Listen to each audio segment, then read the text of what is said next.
கல்யாண சமையல் சாதம் காய்கறிகளும் பிரமாதம் அந்த கௌரவ பிரசாதம் இதுவே எனக்கு போதும்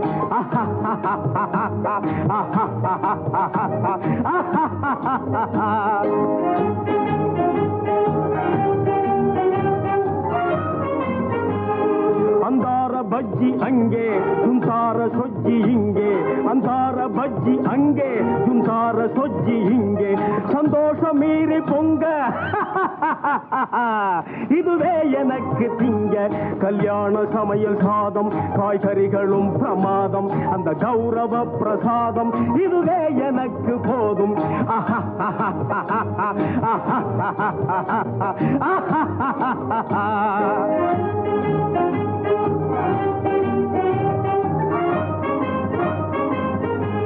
புளியோதரையும் சோறு வெகு பொருத்தமாய் சாம்பாரு